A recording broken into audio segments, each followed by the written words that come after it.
I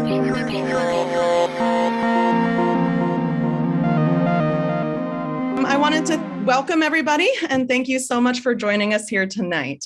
My name is Jess Posner. My pronouns are she and they, and I am the director of the Virtual Y at the YMCA of Central New York.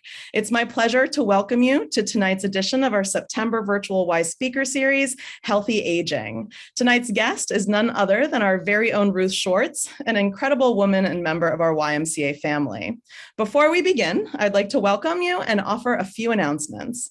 Though we are coming to you virtually and we are accessible to anyone in the world with access to the internet, and Ruth and I are also both broadcasting live from the Hal Welsh East YMCA location. The YMCA of CNY does exist as 8 physical branches and 3 camps located in and around Onondaga County in New York State, which stands upon the unceded traditional ancestral lands of the Haudenosaunee Indigenous people.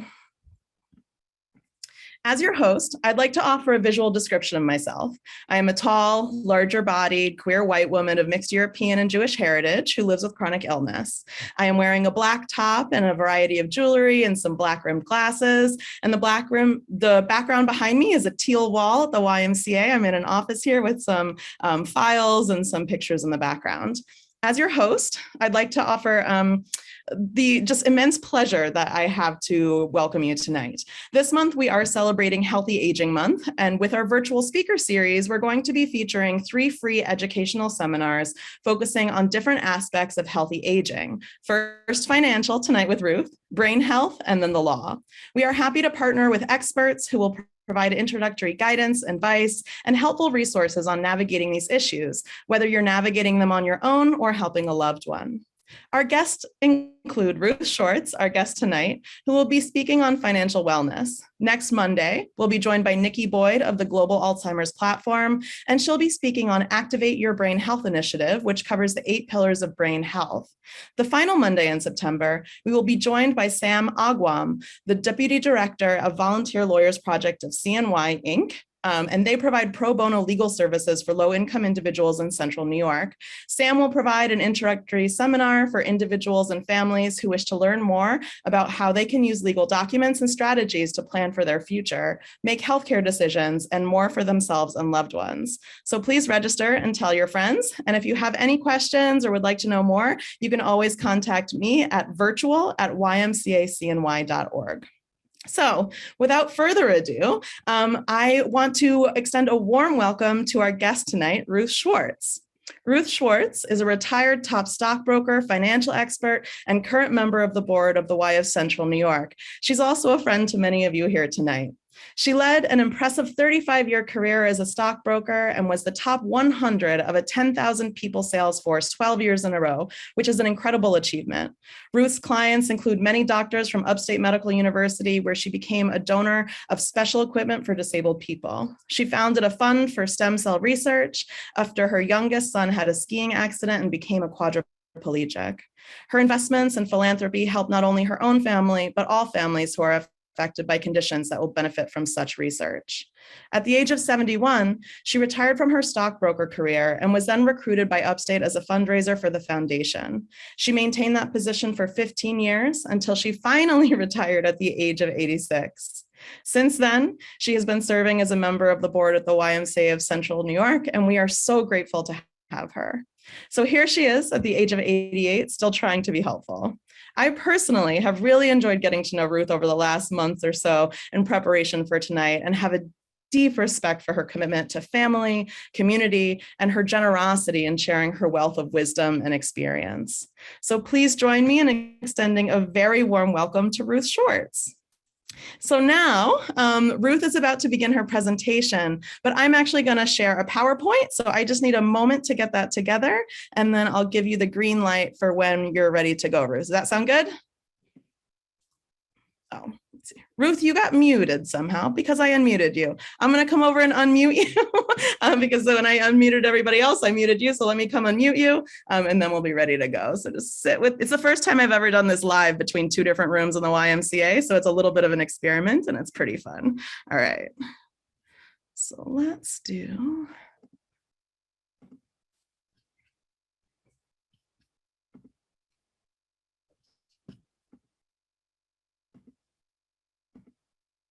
All right, so you all should be able to see my PowerPoint now, correct?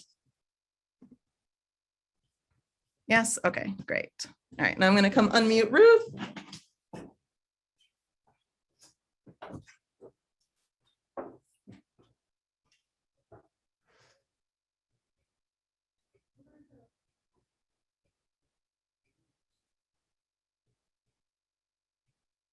Unmute. Here you go. Okay. Stage is yours. All right. Thank you kindly. Unmute. There you go. Okay. Okay. All right. Thank you. Thank you. All right, everybody. This is me, Ruth Schwartz, and I've been invited to speak to you because I spent 35 years as a certified financial planner. I hope I have information to share that will help you have financial security. First of all, I'd like to talk about diversification because that's a very important aspect to investing wisely. There are several forms of diversification, and as you can see on the screen, there's cash, which is the obvious. There's tax-exempt bonds, and let me take one moment to say what is good about tax-exempt bonds. As the name implies, the income is tax-exempt. If you have a bond portfolio that has many states in it, and you're a resident of New York, you only get to not report the income that's from New York State. But if you have a New York State bond and the whole portfolio is New York State, then you don't have to report any of the income. And that's a great way to have an investment. And then, of course, there's the world-old annuities. I believe a person should have at least 25% of their savings in a safe investment. That's why it's so important to have a detailed chart of monthly expenses. Know what you need, how much you have to meet expenses. It's never good to be in debt. Don't buy what you can't afford, and don't buy what you don't need. Be disciplined. Further diversification is equities. And the equity means you can have mutual funds, which are small cap, mid cap, or large cap. And as the names imply, small cap means little companies, mid cap means mid-sized companies, and large cap means the large companies, such as the General Motors of the world. And there's value investments and growth investments.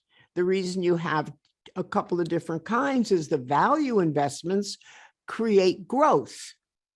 And the growth investments do just that. The value investments also give you capital gains and dividends so that you get income.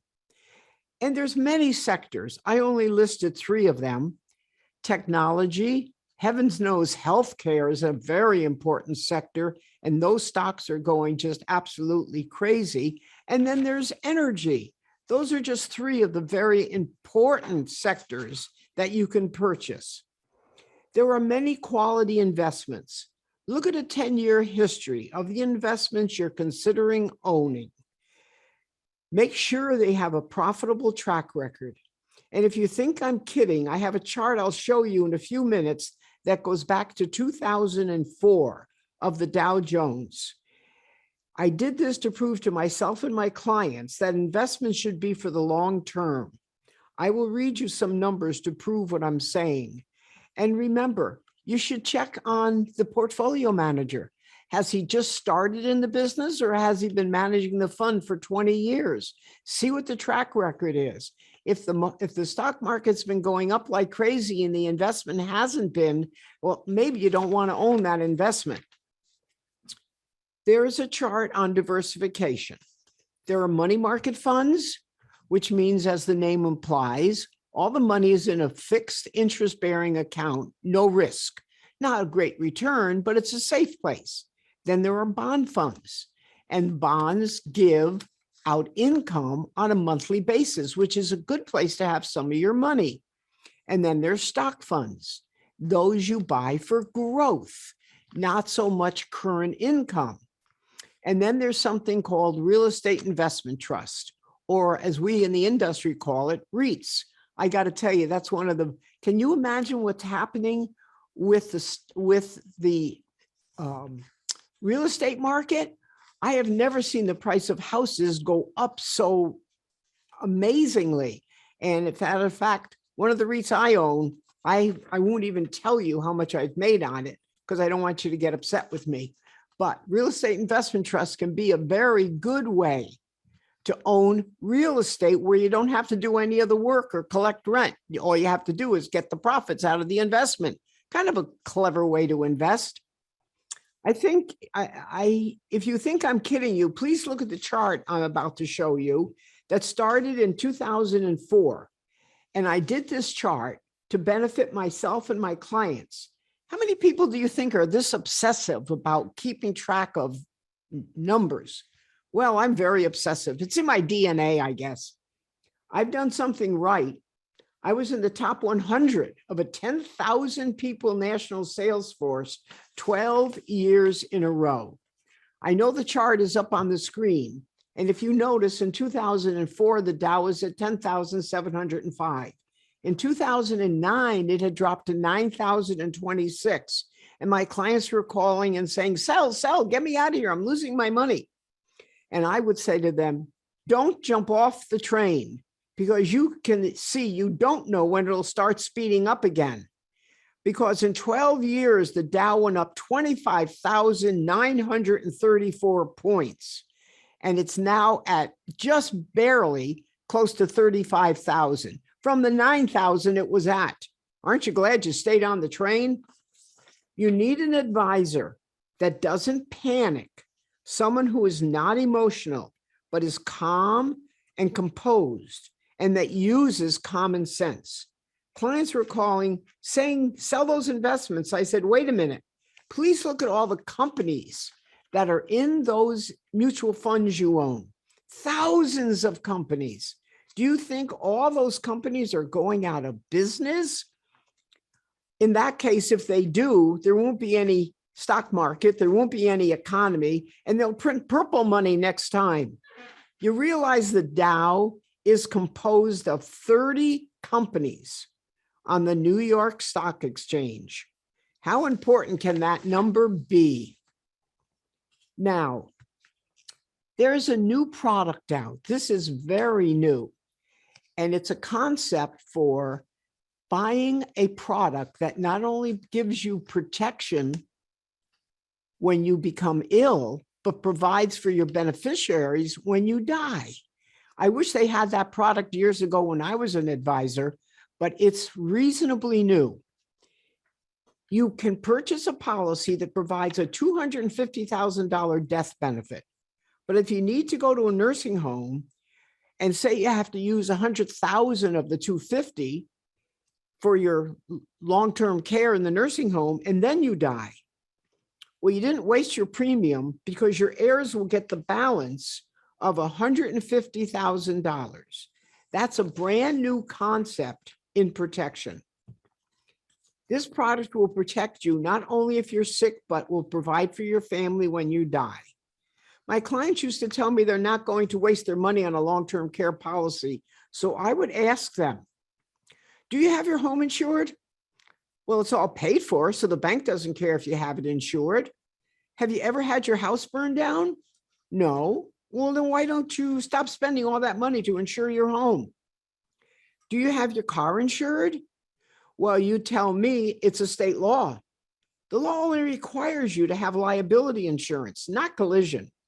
Have you ever wrecked your car? No. Well, then why not cancel the collision part of your policy? So let's see, you have your house insured and your car, but not the most vulnerable thing you have, which is your health, and you don't have that covered. What makes you think you'll die in your sleep when you're 90? I met the scientist doing stem cell research, and I asked her, excuse me, let me tell you how fast your life can go to hell when you're in your 20s. I have a son who suffered a skiing accident at the age of 28 while working as a chef in the Ritz-Carlton in Aspen, Colorado. Made everything I believed in saving and managing money come to life. He had an injury to his spinal cord, C5, C6. paralyzing him from the waist down for 29 years, half of his life. A mother's worst nightmare. You don't need something like this to make you know you should be careful in managing your money. Thank God I can provide for David. I built him a home and paid cash for it, so he has no mortgage. And I gave him the deed and said, if something happens to mommy, you always have a roof over your head. He has private care several mornings a week. He has a special van he can drive. It has a special steering wheel with a sleeve on it, with a knob, because he can't hold the steering wheel. And he drives that van beautifully. And he also has a service dog. Insurance doesn't cover any of these things. I met a scientist doing stem cell research, and I asked her when she did human trials, would David be a candidate? She said, absolutely. Then I said, I have a new goal in life, to make sure you never run out of money. So I invited a couple of hundred clients to a fundraiser and asked the wholesalers whose products I wrote, I've been putting money in your pocket for years, now it's payback time. And they all donated things that we could auction off. That night, I raised $75,000 for stem cell research. And I got to tell you, I opened up a fund. I'm proud to tell you, I managed millions of dollars for hundreds of people, but I practiced what I preached. I actually have a letter from Upstate Foundation that gives me credit for starting a legacy giving program called A New Beginning. And I just hope I live to see the day that science does fix the Davids of the world. Let's cover one other area, please. And this is very important. It's budgeting. This may be the most important recommendation I make to you. At the end, I'll tell you why it's so important. Do you keep track of your monthly expenses and then add it to an annual chart? Here's why this is so important. If you're still working, are you saving money on a regular basis? My clients used to say, I can't afford to save money. And I would say, why don't you pretend you make $20 a week less than you make?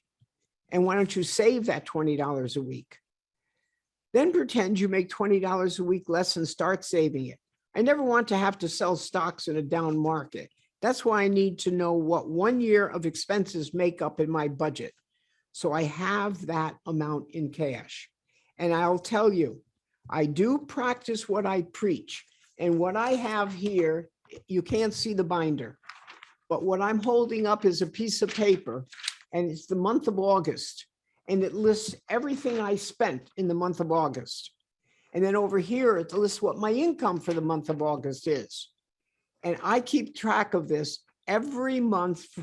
And every year, I have a budget that shows how much money I need, because I want to make sure I have enough cash, because if the market goes down, I don't want to be stuck without cash. I believe and practice this philosophy. So I always have 1 year of expenses in cash.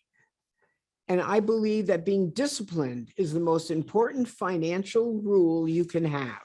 My daughter is my financial advisor now. And sometimes she'll say to me, Mommy, you have too much money in cash. And I reply, you think with your 60-year-old head, I'll think with my 88-year-old head. And actually at 88, there's no such thing as too much cash. I would like to talk to you about the rule of 72. Let's talk about a very interesting formula. It will let you see how important it is to start saving money at an early age. I'm not sure if everybody out there is a senior citizen, but you might have children and grandchildren that you may want to share this with. It shows how important the rate of return you earn is. 3% goes into 72 24 times, which means it takes you 24 years to double your money at 3%.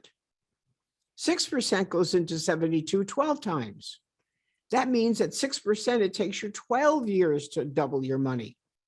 But if you're making 9%, 9 goes into 72 8 times, which means it only takes you 8 years to double your money. I think you can see the wisdom of encouraging the younger members of your family to start saving now. Or as I used to tell my clients, it's only the first million that's tough. After that, it's a piece of cake. It just keeps growing. I was at my son David's house one day last week, and he was struggling to do something. And I said, David, can I help you? He said, Mom, I hurt my spine, not my brain. I responded, guess what else you didn't hurt? You didn't hurt your mouth. That still works real good. But guess what? Motherhood didn't come with an expiration date. Gee, I wonder where he got that attitude from. There's another rule I want to talk to you about, and that's the rule of RMD, required minimum distribution. Depending on your age, if you are less than 72, the current law allows you to wait until you're 72 to take out money from your IRA, and your investment company will give you the amount you have to take out. There's a very strict percentage rule that the federal government has figured out that you need to use. If you're already over 72, last year you didn't have to take it out because the government was worried about how bad the economy was. If you're taking a distribution and hint, making a donation to the YMCA, have your investment company make the check payable to the YMCA. That way you avoid income taxes on the distribution.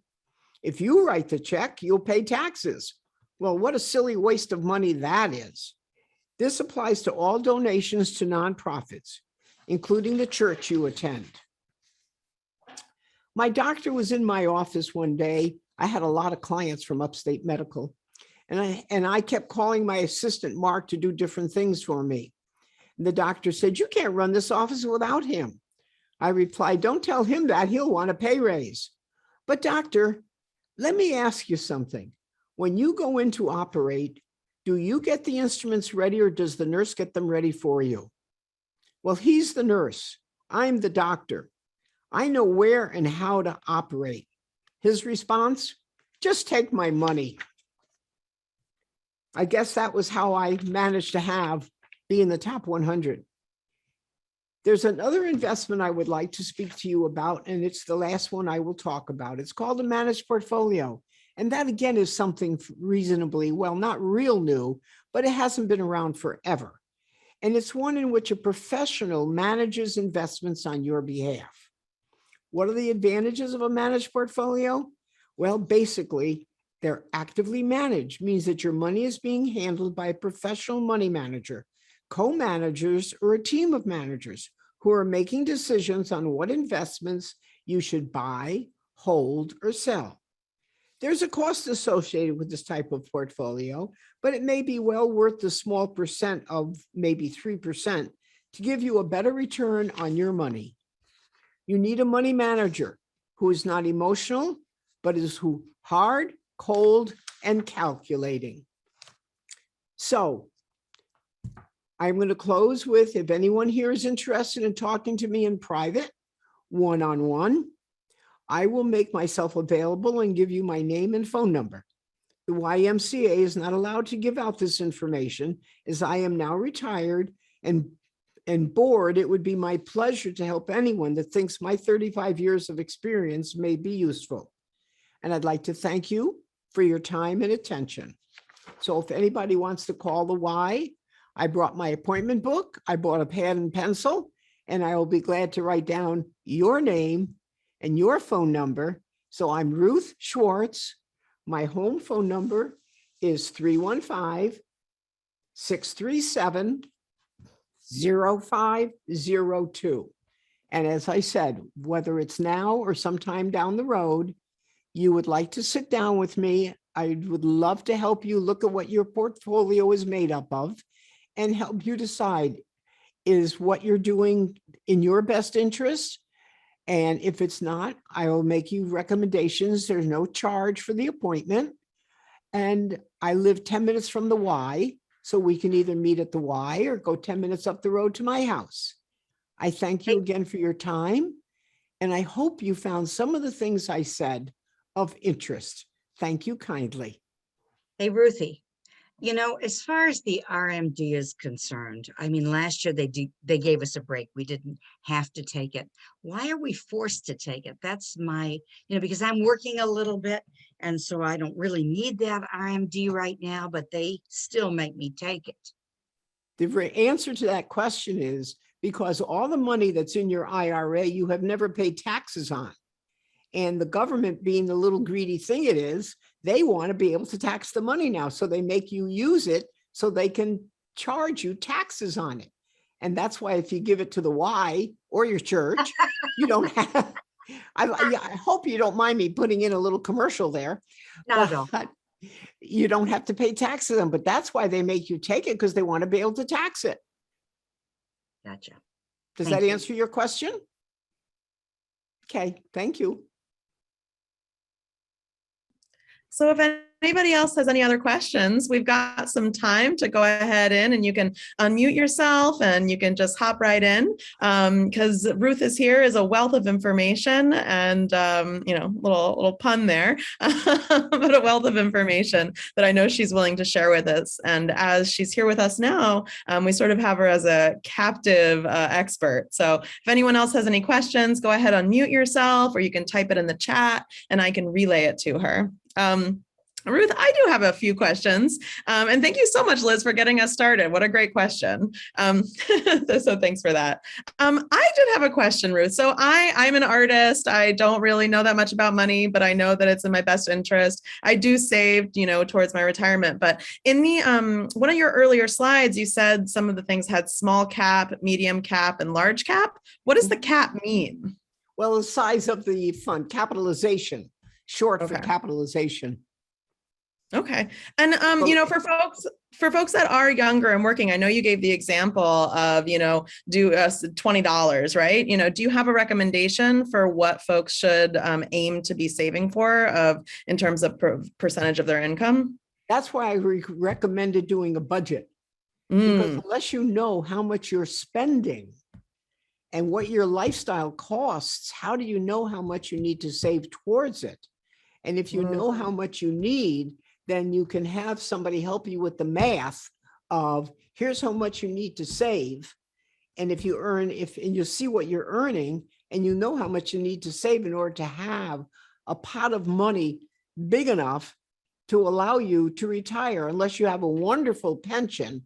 As a self-employed person, the only pension I had was my KEO, was what they call it. It's not an IRA. It's a money profit purchasing investment for self-employed people. And the amount you could put away in that was a set amount. And I knew that I was going to need to have enough money, especially once David got hurt. I knew I was going to have a large pool of money. So I always maxed out. And the KEO, and in fact, well, I didn't bring that chart with me, but there was a point where you could put away $40,000 a year. And I maxed that out every year.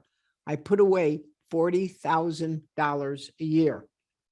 And I won't tell you how much my pot of money grew to, but come visit me in my 400 square foot home up in Golden Heights, and you can be able to figure for yourself. Absolutely. No, thank you so much for that. As a younger working person, it is actually really helpful to have that perspective, to be not so much about like, what's the cost of the lifestyle that you have now or that you want to have now, but what's the lifestyle that you want to have in retirement, right? And I don't know if that's anything I've ever thought about. Yeah. And what about inflation? Because whatever it is you need now isn't going to be what you're going to need. Are you what, 30? Almost 36 in another 2 weeks. Okay, so you got another 30 years to go. So whatever you need now isn't what you're going to need 30 years from now, because the cost of living is not going to stay the same. So if you have an accountant, have your accountant help you calculate it out. You don't have to do it all yourself. Either that, or do you have a financial advisor? If you don't, maybe you need one, and have them calculate based on what you spend now and based on the cost of inflation, how much will you need to do the same thing 30 years from now? Look at the price of food. Yeah. How much did you pay for coffee 10 years ago in the store per pound? What are you paying now? Yeah. I mean, Like there's no $20. yeah, there's no comparison. So you have to be prepared for inflation. And even for those of you who are already retired, you probably have grandchildren. And maybe you need to encourage them instead of, I know I never gave my grandchildren toys for Christmas. I put money into an educational fund.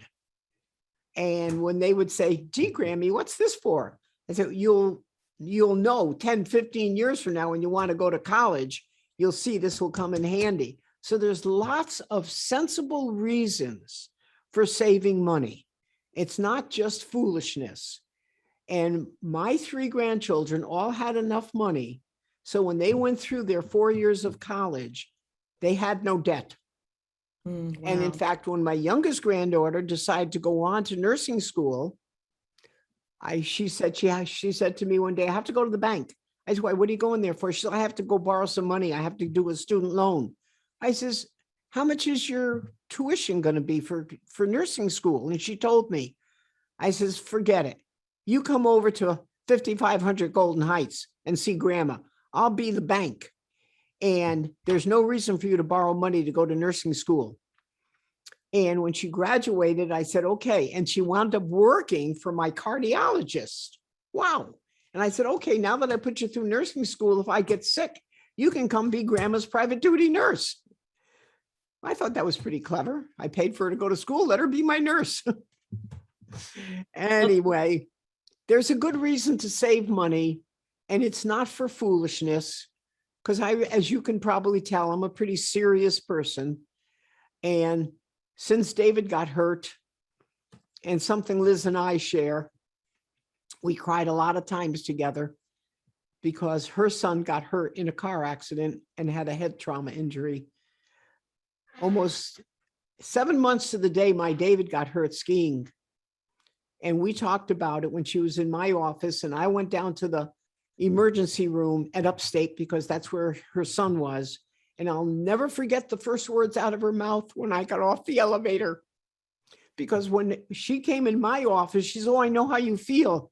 I said, well, Liz, thanks. I know you feel bad for me, but you don't know how I feel. The first words out of her mouth when I got off the elevator, she put her arms around me and said, now I know how you feel. And we've done a lot of crying together ever since. Right, Liz? Nothing worse than something a mom can't fix. So thank God we both saved and we both can provide for our children. Well, thank you so much for sharing that, Ruth. And what a beautiful friendship you have with Liz. I'm grateful that the two of you have each other in that lasting friendship through so many things. How do you feel about another question, Ruth? Fine. If somebody has one, I'd be glad to answer it. Okay, thank If you. I can. If they're going to ask me, what's the market going to do tomorrow? I can't answer that because I don't have a crystal ball, but it did go up a couple hundred points today. I can tell you that. The last thing I did before I left the house was turn on channel 37 to see where the Dow was. And it's just there under what, 20, it's 28,600 and something. Wow. So I taught Stu to watch it too. Poor Stu. Don't you feel sorry for him? So for those of you that don't know Stu is Ruth's wonderful husband who is behind the scenes in the room with her. So you can probably hear him chuckle there. Well, so the truth is that he worked for GE for years and he had a lot of GE stock. And when we got together, we've been married, it'll be 11 years next month. And I said, what do you own that terrible stock for? That's awful. And his wife, who's passed away, didn't want him to sell it because she said that was their retirement. Well, GE used to be over $100 a share. Do you know what it is now? What is it, Stuart? $12. Yeah, right. It's not even on the Dow Jones. It's not even one of the 30 companies that make up the Dow Jones average. I mean, different presidents come and go from companies, and some manage the company better than others. And just because you own something that used to be wonderful doesn't mean it still is. You need to pay attention to who's managing that company. Are they doing a good job? Things change. So you have to be willing to change also. Mm. Okay. Good advice. So we do have one question that came in from Rose, who says that she is a retiree investing with financial planner at a bank or outside financial planner. How do you know who to choose? So asking for advice on whether to invest with a financial planner at a bank or an outside financial planner. What do you have? Do you have recommendations? Well, that's a very personal matter. And of course, because I worked for an outside company, I'm going to say use an outside company, not a bank. But I mean, that doesn't mean that the people in the bank aren't good. You could try one, you could try both, one of each. Give one a pot of money, give the other a pot of money, and see if you like how they manage it. Mm-hmm. There's no reason not to give both types of investment companies a chance. And one may do a whole lot better than the other. Or you may just like the personality of one better than the other. You know, it's just like I said to the doctor, you don't scrub the instruments, the nurse scrubs them for you. Well, my assistant is my nurse. I'm the doctor. I know where and how to operate. I mean, the attitude of the financial advisor, are they confident? Are they knowledgeable? Are they honest? That's the most important thing. And when they tested me, when I went to be a broker, they test you for aptitude and they test you for personality evaluation.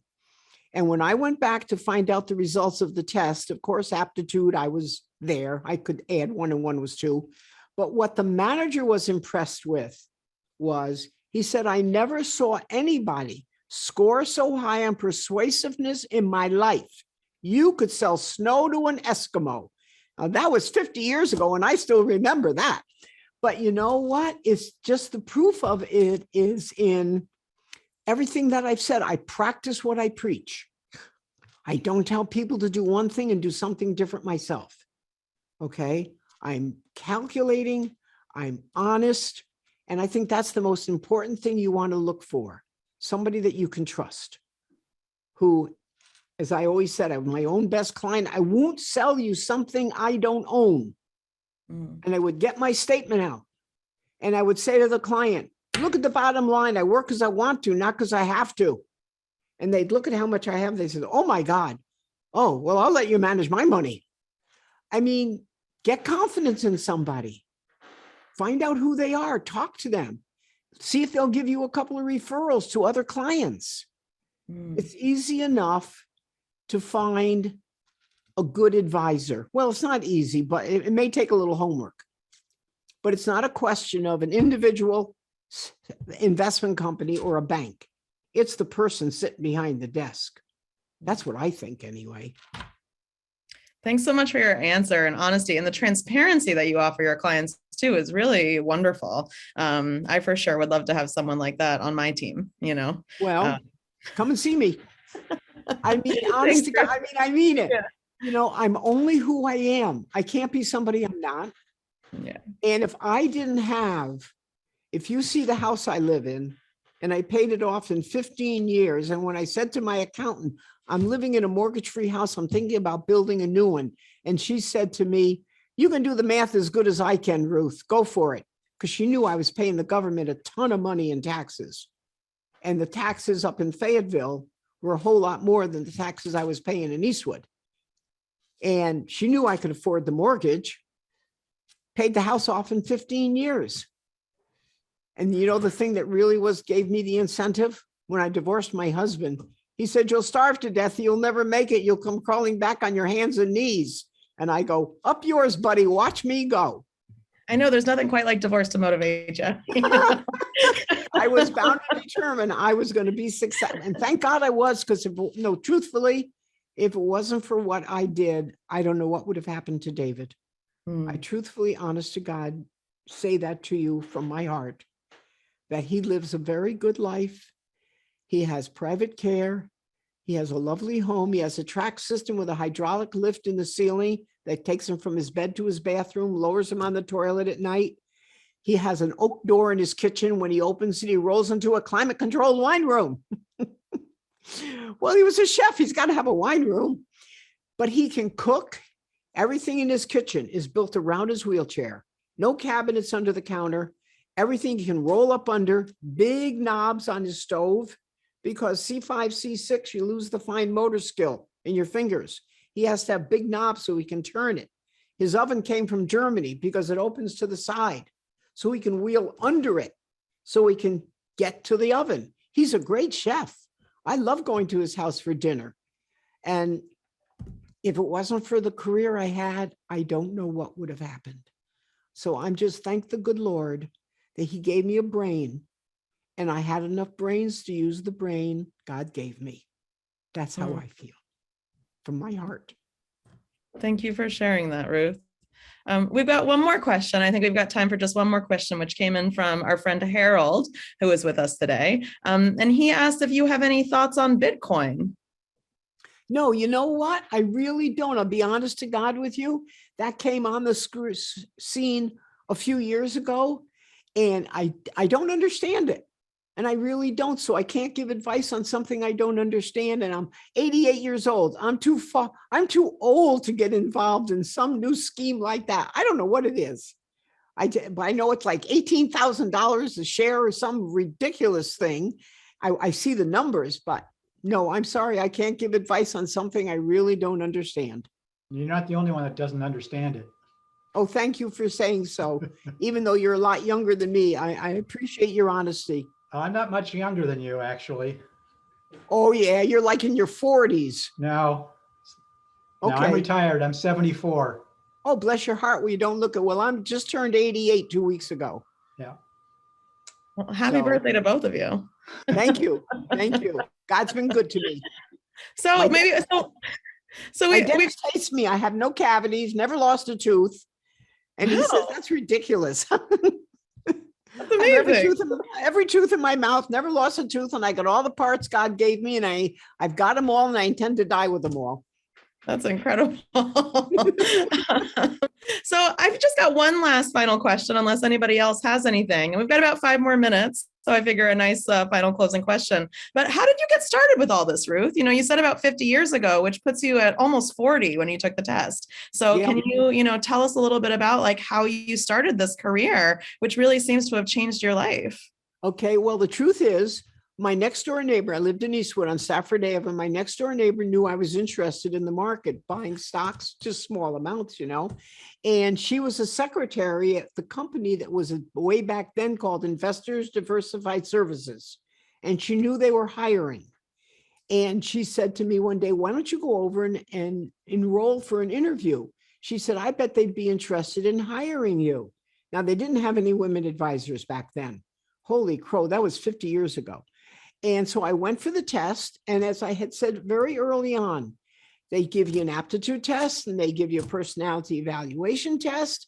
And I was smart enough to pass the exam, because you have to pass a securities exam, which is not easy to do. It's a very hard exam. And it's probably even harder now, I bet. But you had to pass in a securities exam because you're selling stocks. And then you had to get a New York State insurance license. So you had to pass the insurance exam. And I passed that. And then there was, you could be as smart as could be, but if they didn't think you could sell snow to an Eskimo, they didn't hire you. And I told you what the manager told me. I never saw anybody score so high on persuasiveness in my life you could sell snow to an Eskimo. Now, how did I get to where I was? Okay, I learned how to get referrals. That was the secret to my success. I started out with, because I had 3 kids in the Syracuse school system. I didn't know who to go talk to. So I decided I'll talk to my kids' teachers. They all do tax sheltered annuities. And so I started with the teachers. And with 3 kids in the school, I was able to get together with a bunch of teachers. And back then you didn't have an office, you went to their house. Now, here was the secret to my success. I never left the house without getting referrals. And how did I get referrals? I would get out a sheet of paper, and it would be listed 1 through 10. And on the very top, it would say in big print, the most important people I know are my clients. And I would say to the lady of the house, when I leave here, I'm unemployed unless you help me stay employed. So would you please Go through your telephone. Oh no, here's what I did. I would tell them to get out their little personal phone directory. Nobody had a cell phone back then, you know. Every woman had a little personal phone directory. And I would say, would you get out your little personal phone directory? Because I know you're going to want to ask me questions and you're going to lose my business card. I know you are. Would you please get that out and put my name and phone number in it? And they would get it out. Oh, by the way, while you have that out, would you like to look in there and see who you know that could use talking to someone like me? Now, they can't say they can't think of anybody. They got the goddamn book right in their hand with all their best friends. I know it's clever, but it worked. And so they would say, oh, well, I can't just give you my friends' names. I said, why? Did you find me honest? Well, yeah, I just gave you my money. Do you find I'm intelligent? Well, yeah, of course. Well, I'll be that same honest, intelligent person to anybody you introduce me to. Please help me stay employed so I'll be here the next time you need me. I never left the house without referrals. And that's how I survived, to the point where home office, when you would send in an application, it would say on there, how did you find this client? Every application I turned in said referral, to the point where one day home office called me and they said, we don't know how you do what you do, but you need to come and talk at the national conference because you have a system that just won't quit. And I said, I can't do that. I can't get up in front of thousands of my peers. Never forget what the guy said to me. Of course you can. Look how successful you are. And here's the God's truth, what I said to him. Let's see, I raised 3 children as a single parent. They don't smoke, they don't drink, they don't use drugs. They all have a college education. They've never been in jail. By God, you're right. I am successful. And he looked at me and he goes, what? I said, oh, you're talking about how much money I make. What the hell difference does it make how much money I make? If my kids were bums, I'd be a failure. But I guess I can talk at your national conference. And that's word for word, the God's honest truth. I rest my case. I'm just me. And my mother raised us with, my father died when I was 2 years old. And my mother raised us to not complain. I would say, oh, well, I want a new dress. And so-and-so has this. She would say to me, I cried because I had no shoes till I saw a man who had no feet. How dare you complain? Somebody's always worse off. You have a roof over your head. You have a clean bed to sleep in. You have food on the table and a mother that loves you. What more do you need? And that's how I was raised, in a very strict Jewish house, to be thankful to the good Lord for what I had, not for what I didn't have. I can't make up that. It's the God's truth. Thank you so much for sharing that with us, Ruth. In closing, do you have any final words that you'd like to leave us with? I wish you all the best of health and good luck, and stay well. Take good care of your family and your friends. Treat people good. That's why I did that fundraiser, to raise money for stem cell research. I have in my purse a portfolio or a pamphlet that the Upstate Medical made for a new beginning. And I made it as a restricted fund. And the night I did the fundraiser, I said to the people there, a couple hundred clients showed up. All they wanted to know, would it be good for David? And I said, every dollar you're donating is going to go to stem cell research, because this is a restricted fund. And what that means, if you don't know, it means I'm the only one that can dictate where the money goes. The state of New York can't touch it. And somebody yelled out, no surprise, Miss Control Freak herself. Well, that was my reputation. I can't help it. It was true. I was what I was. And I think still are a little bit, right? And you still are a little bit, your personality and your vigor and your passion shines through even on Zoom. So I'd love to thank you, Ruth, for sharing yourself and your wisdom and your many years of experience and your stories with us. It has been such a beautiful and enriching evening. And I know that personally, I have had such a pleasure in getting to know you just a little bit over these last couple of weeks. And I can see that you have so much love and connection with your friends who are with with us here tonight, and some people that you also don't know yet who are new friends. Well, maybe I'll get to meet them. And so I'd also like to say that if anybody would like to reach out to Ruth, you do have her information that she shared with you. You can also, if you were in attendance tonight, you can email me, and my email is virtual, just the word virtual, at ymcacny.org, and you can find me that way. And I would also be happy to provide you with any information. So I hope to see you all next week and beyond. And I just want to thank you all for joining us, and thank you so much, Ruth, for giving us such a beautiful It's evening. my pleasure.